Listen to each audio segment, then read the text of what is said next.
there, everybody. Chris Stegall here with MK Partners. I'm joined today by Matt Kaufman. Matt, thanks for hopping on another one of these. Thanks for having me. And today we are talking about integrations and a little change on the Salesforce side of things as far as named external credentials. Is that right, Matt? Yeah, that's correct. Close enough, maybe? Yeah. I've built a lot of integrations over the years, and often when I'm building an integration, it's writing some code inside Salesforce to call out to another system, another cloud-based application, typically. And in the past, hopefully we would use a named credential to basically whitelist the URL or the endpoint of the other system. You can actually do it a couple of ways in the past. Let me see if I can find my Salesforce. Let's go to remote. So a long time ago, we used to do this thing called remote site settings. And you can see we probably still have a bunch in here. But you would basically just say, yeah, there's a website, and I want to let Salesforce talk to that website. And there was not a lot of granular control over it, and definitely no authentication built into this very simple screen. It was just a way of saying that if you can figure out how to connect to it, Salesforce will let the message go outside, right? It'll open up the door or the window to that website, but you had to figure out how to do the authentication. And so we would do something like this. Let's go ahead and find a sample web service tests. There's a bunch of these out there. But there should be a sample.js, or actually if we want to be really kind of silly, let's just do google.com. So this is a web page, right? And technically we can whitelist a web page. So let's just say google.com, right? And so now what we're doing here is we're basically saying, I want to let Salesforce talk to google.com. That's all. And so if we come here and we do something like this. So this is some Apex. And what this Apex is saying is, here's a web page, a URL. And then we're saying, go ahead and do an HTTP request. And an HTTP request is calling to another website saying, hi, I'd like to either get something or I'd like to give you something. The give is called a post.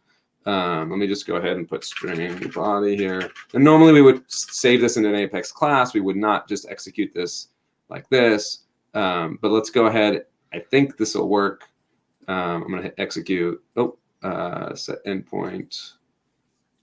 Helps if I spell it right. Okay. And I did not get an error. We didn't get a nasty error. And what we're actually getting on here is Google's webpage. So you can see here it says search the world and Google, et cetera, et cetera.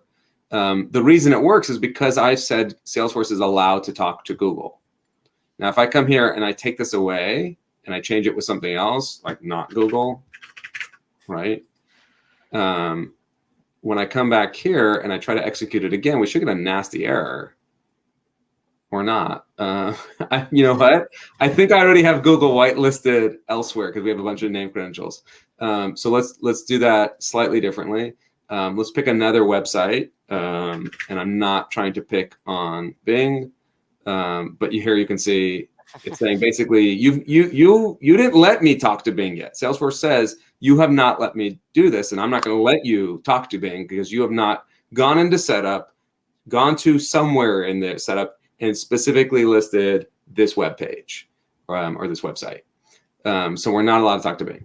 And so remote site settings was the way that we used to do it a long, long time ago.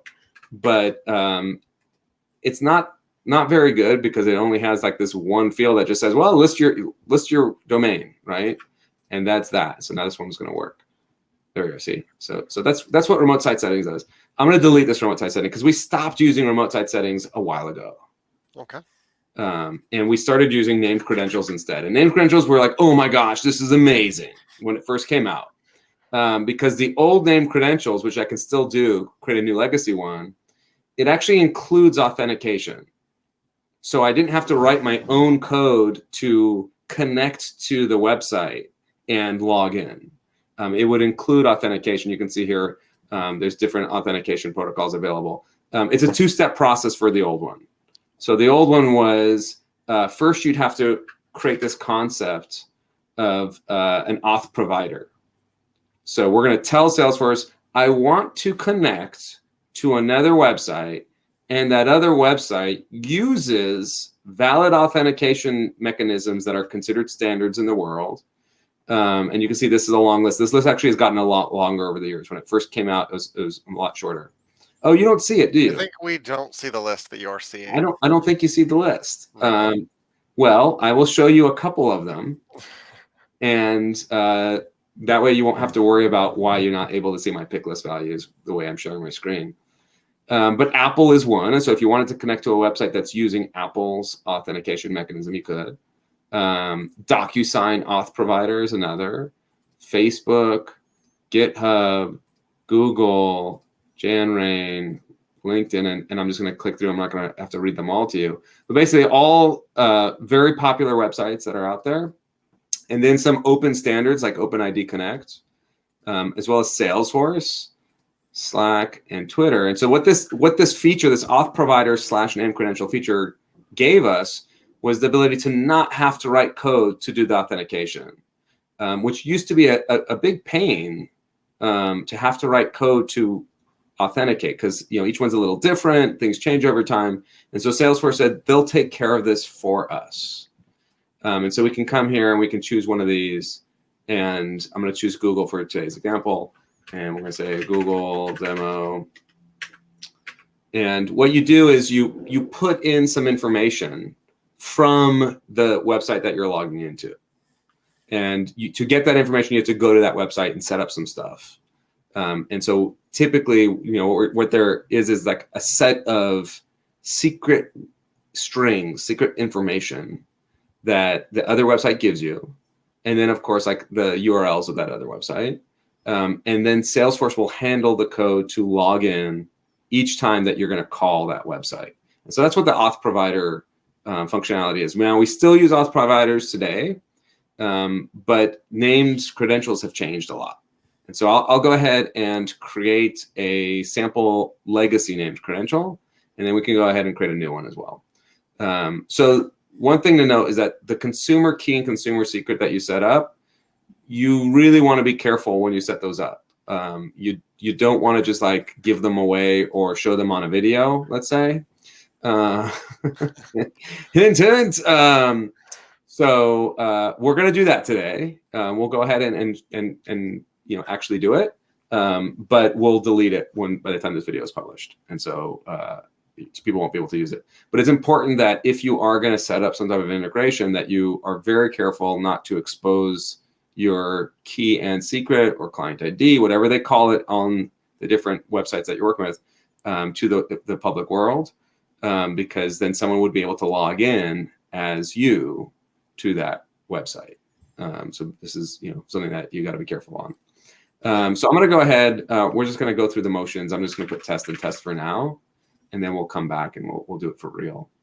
So the auth provider provides some information that often you then have to take this URL and give it to the website and say, okay, website, this is a URL that I'm allowed to log in from, and we'll actually go through it.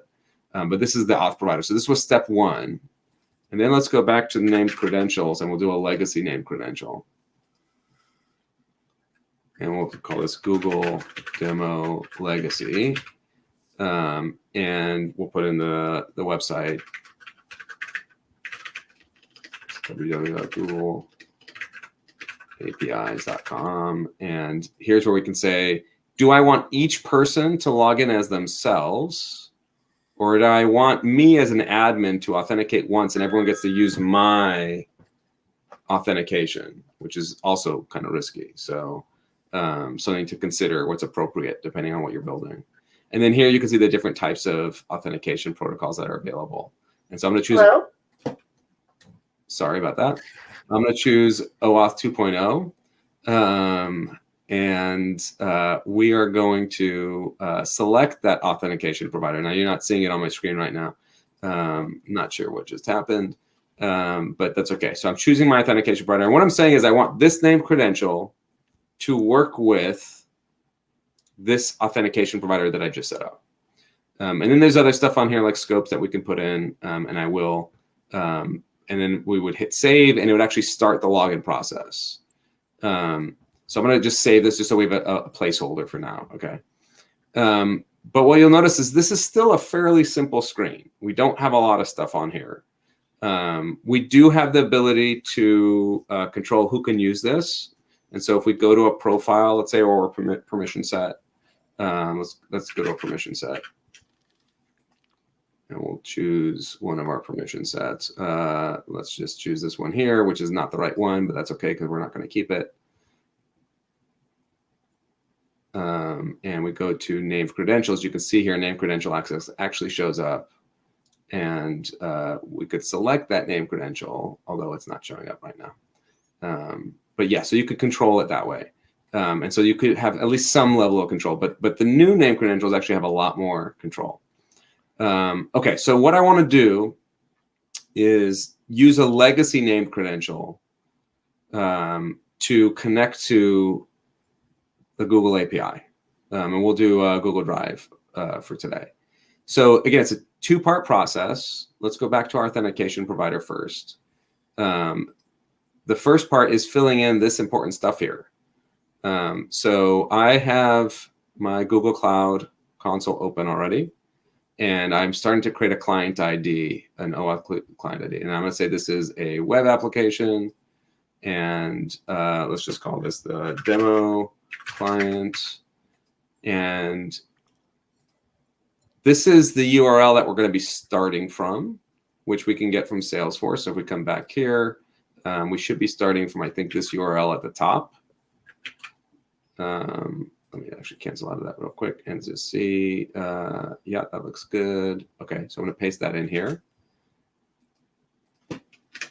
And then down here, whoops, say that one more time.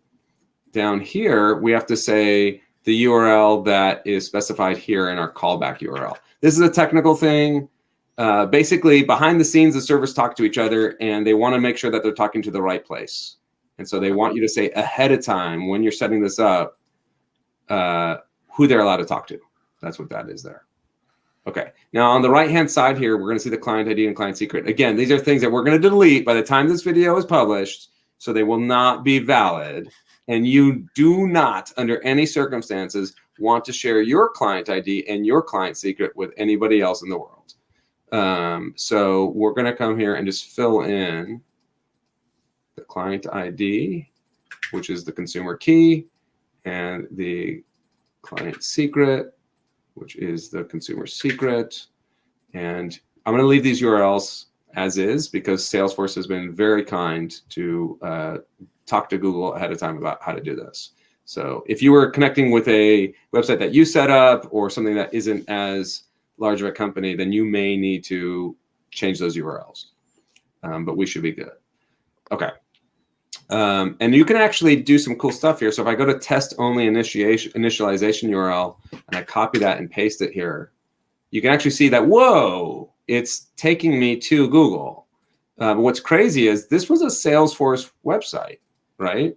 Mm-hmm. And so Salesforce is starting this initialization process saying, oh, wait, I know what I'm supposed to do. I'm supposed to talk to Google. Let me go talk to Google and make sure that Matt knows what he's doing, that he wants to, Salesforce to talk to Google on his behalf. That's essentially what this is here. And so those are those URLs. Okay. Now we're going to go to our named credentials again, and we'll go to that same one that we set up before, which was the Google demo legacy. And I'm just going to do some editing here. And so we have Google demo. Now I need to put some scopes in here. So what is a scope? A scope is basically saying when we go through this process of saying, hey, Matt, do you want to let Google be talked to by Salesforce? Google wants to know what are the things that Salesforce is allowed to talk about? And they'll present it on the screen saying, well, what about this? What about that? There's a bunch of things, that we could talk to them about. And let's see if I can find it. What I want to do is actually call this very simple method called get on an about. And Google actually provides a little explorer here that we can play with to see how does this work, right? If we were to make this call from Salesforce or any other environment, what is it actually doing? So I can actually test this out first. So I'm going to hit execute. I'm going through the auth flow here where it's saying, are you sure you want to do this? And this is all the things that I'm giving access to Google's Explorer tool. So I feel pretty comfortable doing it. Oh, I'm sorry, you did not see the screen. 1 second while we solve that. I'm not sure if this will work, but let's just try it out. So it's a consent screen. Here we go. That looks like this. I'm going to go ahead and click allow on the original consent screen, and we'll come back to here. And apparently it didn't work. Let's try it one more time. I'm just going to refresh and do it a little faster because I think I waited. Okay, that time it worked. Oh, it still didn't work. Huh. Well, Google's tool may not be working today. Let's see if we can find another one that maybe works. How about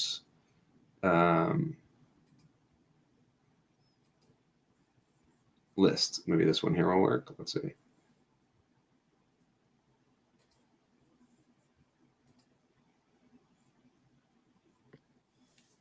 Okay, this one worked. Okay. Let's go back to about and see if we can get that one to work. It was saying field needs to be included or something. The fields parameter is required for this method. Okay. Here, let's try first. Let's try name. Let's try that. Name is not a field. Okay. Maybe we can read the instructions and actually see what we're supposed to do here. So fields, we could try user maybe. Let's try user. So can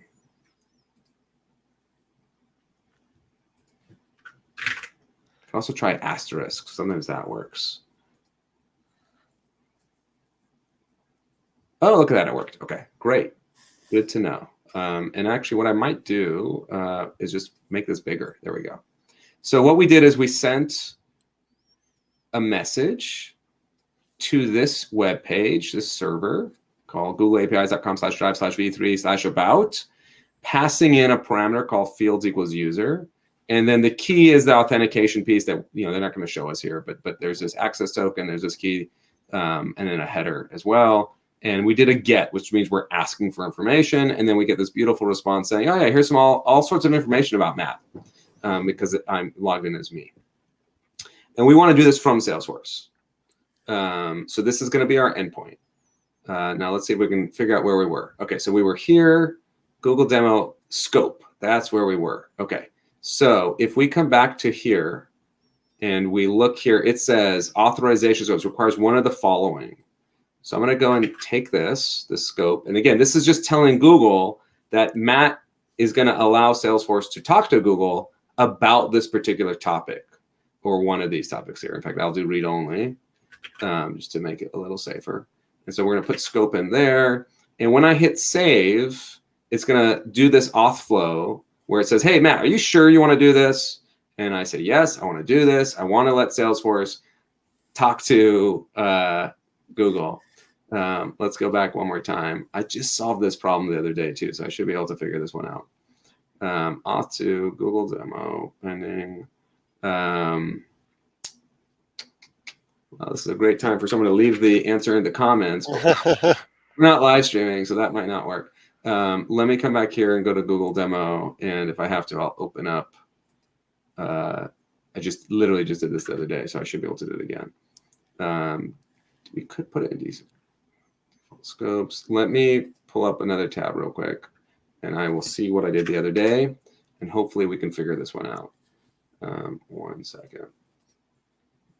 I know this is correct. This one I'm not so sure about. And this is really the hard part about integrations most of the time. It's getting that initial connectivity. Once you have that set up, it's actually not that bad the rest of the way. All right, 1 second.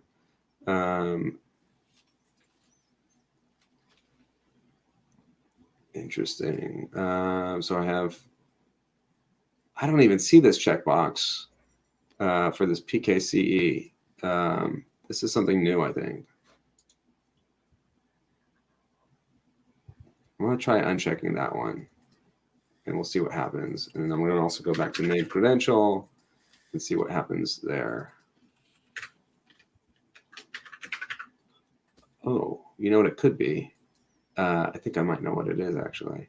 I still have to say that I'm allowed to use this, which I don't think I've done yet. But let's try it one more time and see. No. So let's check my profile real quick. Ooh. That might be it. And while I'm doing that, I'm also going to try to look at some other stuff on the other screen. So we'll go to profile.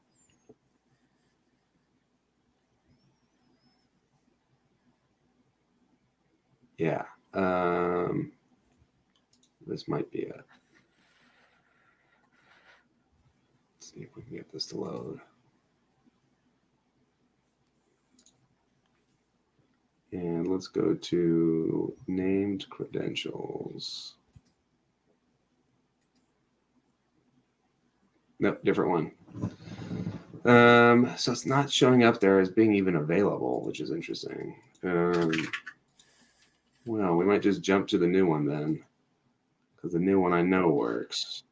Before I forget, so just to clarify, those like API scopes that you got from Google, where that was like read only, etc. Yeah. Those go into Salesforce, and then Salesforce looks at that URL, and in that URL is what Google's going to allow authorization to access. And so if it's missing one of those, either you won't have access or Google will say, hey, you're not showing me the right authorization level, so I can't show you that information. Yeah, so it's all part of this initial setup, this handshake of saying, here's what we want to allow this integration to do. And so on the, we have these keys. So we're getting Google's keys and putting them in Salesforce. And then we're taking Salesforce's URL and putting them in Google, which is what we did here, see? And so that's the first level, just saying, hey, everybody, we're friends. Salesforce meet Google, Google meet Salesforce. That's the first step.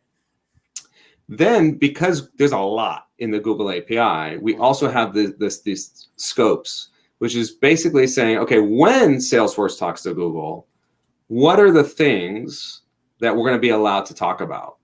And so those are what the scopes define. And you can have a long list of scopes. And so when I, as a Google user, say I want to allow Salesforce to talk to you, it lists all the scopes saying, well, do you want Salesforce to know about all this stuff? And if I say yes, now Salesforce can ask about all that stuff. Okay. It can do all that functionality. And so that's what the scopes are.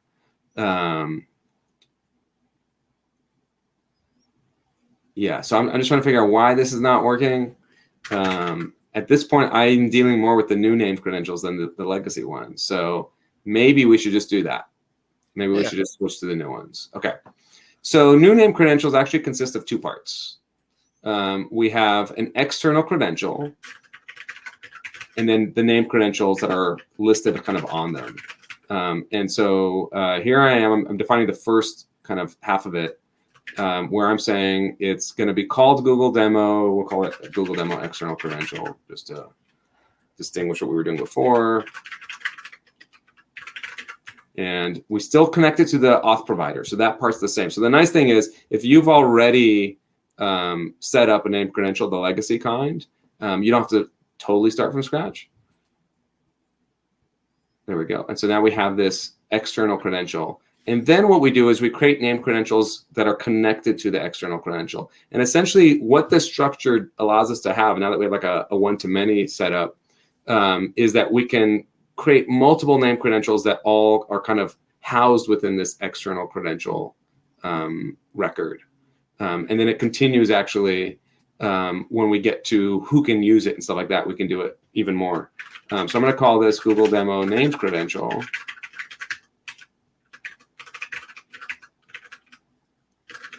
Let's just call it Google Demo New for now. And then we'll say it is googleapis.com. Choosing our external credential, and you can do some other stuff here.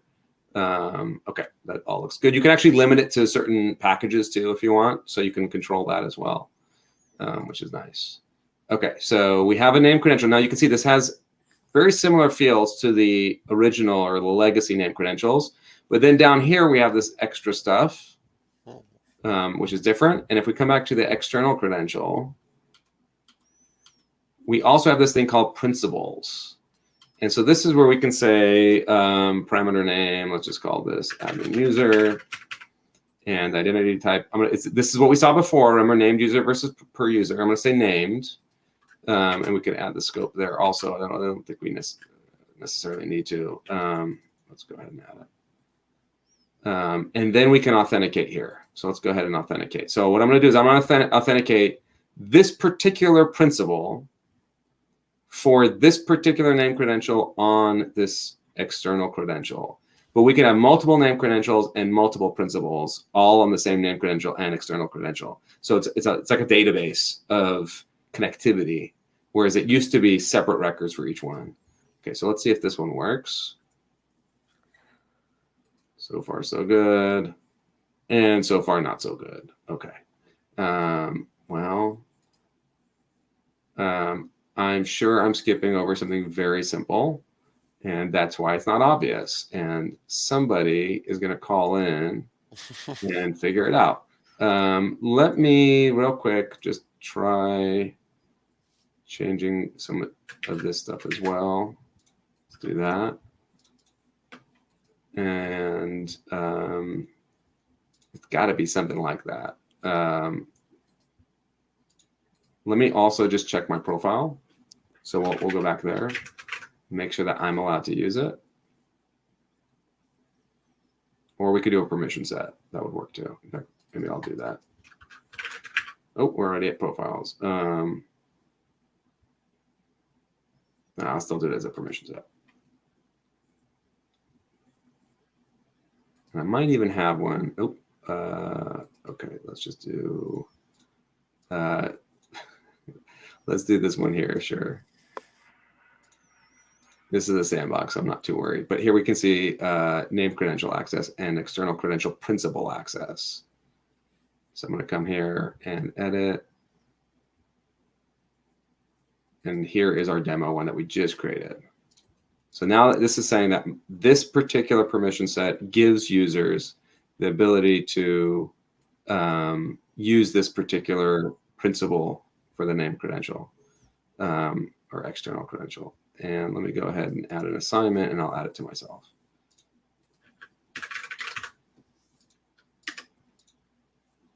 There we go. Okay. So one more time, we're coming back to name credentials. And we're going to this Google demo named credential, and this is the new one. And I'm going to come down here to, oh, I got to go to the external credential, sorry. I'm going to come down here and we're going to hit authenticate. Hopefully it works this time. Oh my gosh. Token error, missing ID token. All right, well.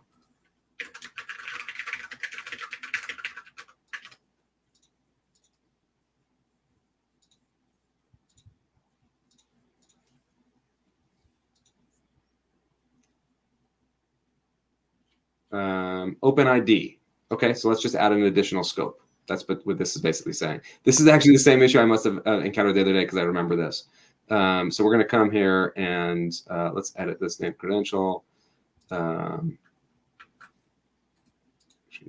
one here. And we're going to add OpenID as the scope.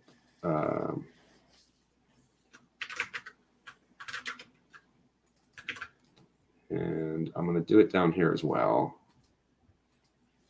But you can see we could have different scopes for different purposes. And so maybe, Chris, when you use this, you have one set of scopes. And when I use it, I have a totally different set of scopes, which would be a great way to kind of reduce the amount of work to build an integration and just control the functionality. Oh, look at that, it worked.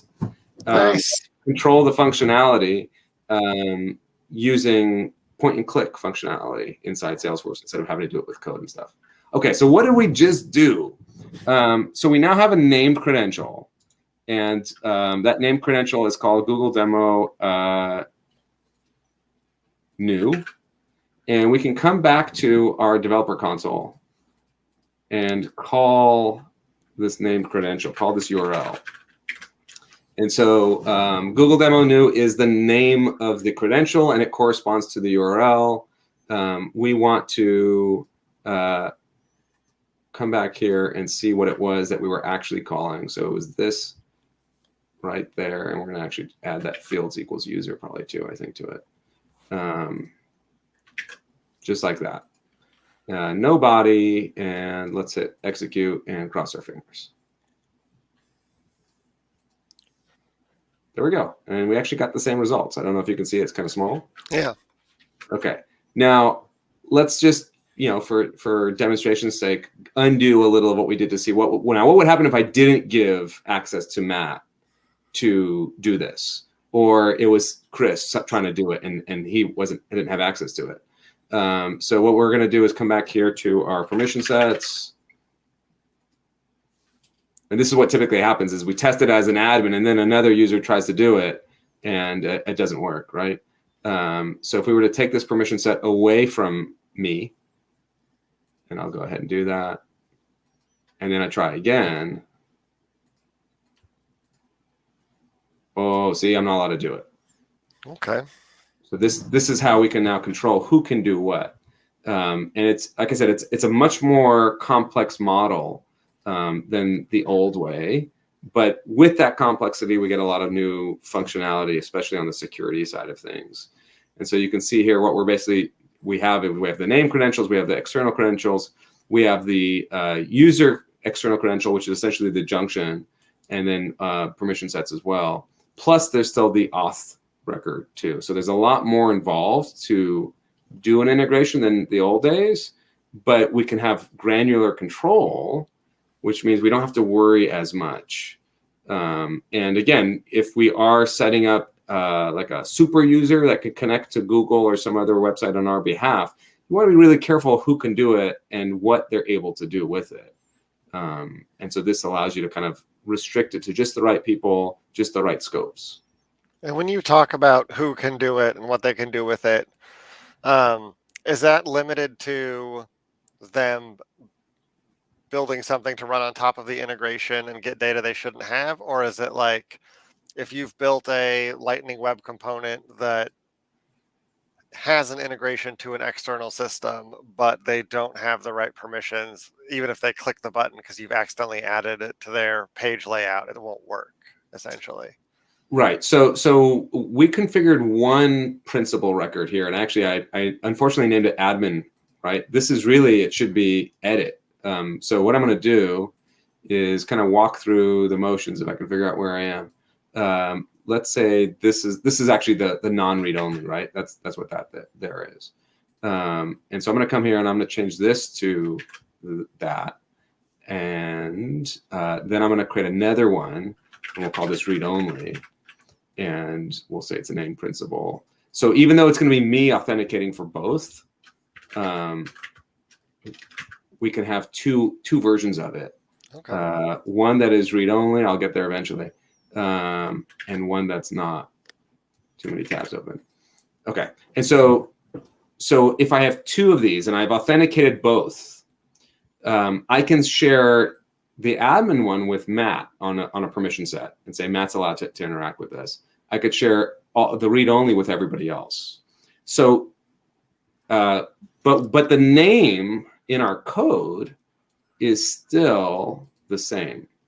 And so what that means is that when you run this code, whether it's from a Lightning Web Component or something else, you're going to have a different behavior than when I run it.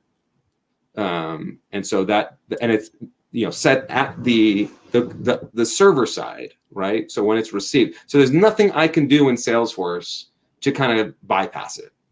The only things I could do would be to somehow change what's been shared with me at this level, or go to your computer or log in as you, right? Which, of course, at that point, we can't stop it. But that's really why this new model is in place. It's because it allows us to have that level of granular control, but the best of both worlds, making it easier on developers. The alternative in the past was we would actually build 2 integrations, right? We'd have to set up 2 named credentials and share them differently and all that kind of stuff. And now we don't have to. We can have 1 integration, 1 super user, but the scopes can be limited based on what we want to share to. And because we're sharing with permission sets, it's the same type of permission set that we would do for anything else. And so if we go back to permission sets, one of the things that I often do with permission sets, you can see here, account edit, applications read, assignment create. So you can create a permission set called read only for Google Drive and another one for edit for Google Drive. And then you can use permission set groups or just assign them to the users. And so it's basically a way to kind of extend that same concept, but to integrations, things that happen outside of Salesforce, not just things that are inside Salesforce. So it doesn't matter if you write a great Lightning Web component that knows who I am and can figure out, hey, don't let me do this or not anymore. At this point, it's okay. You don't have to worry about it. Your Lightning Web component will be secure because we've only given access to the people that are supposed to have access. Very cool. Yeah. Well, we got it working. Yeah. Nice. Yeah. And like, it definitely seems like it's another avenue for managing access and permissions, and theoretically does seem simpler, because I feel like one of the things that I've run into as a less experienced admin is there are moments where it feels like there are 14 different screens in Salesforce that are related to managing permissions and permission sets and permission set groups and assignments. And I've read the documentation. I think I've checked every box I need to check, and it's still not working. And then it turns out there's a screen I had never seen before that is even more permissions. And so this, like, my first reaction was, oh no, another screen of permissions. But this does seem like, I know that if I do it all over here, then I don't have to worry about any of those screens in Salesforce because I've right. And I think that's really something that I'm, avid on. I like that we can kind of decouple the work that our developers do from the work that admins do. And so now we're able to have developers build an integration, but admins control some of the finer details about who can use it and how they use it. Which is really important, because in the old days, it was always like, oh no, we need a change. We have to go back to the developer. And, so it slows things down. It's a whole process, and it requires a lot more testing. But by enabling admins to have more control over things that used to be in the developer's wheelhouse, we're able to kind of make those changes faster, test them faster, get them into production faster. Of course, we still follow governance and procedures and stuff, but it's a lot scarier to have to change lines of code, right?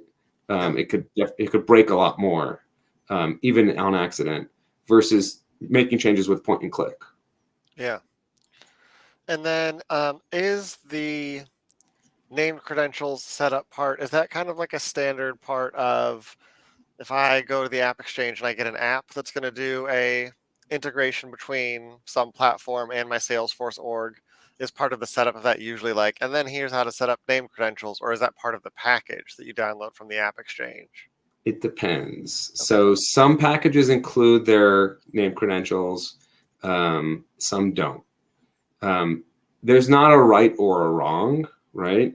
I always get a little nervous when a package includes named credentials, because I'm like, whoa, wait a minute, like, where's my data going? What are you sending? What are you sending to the server that isn't my server? Yeah. So personally, I prefer where they make you do extra steps to get that connectivity going. At the same time, for someone who's less technical, having to do it, that's hard. We just did it, and I was making mistakes. And I'm pretty technical and just did this the other day. Yeah.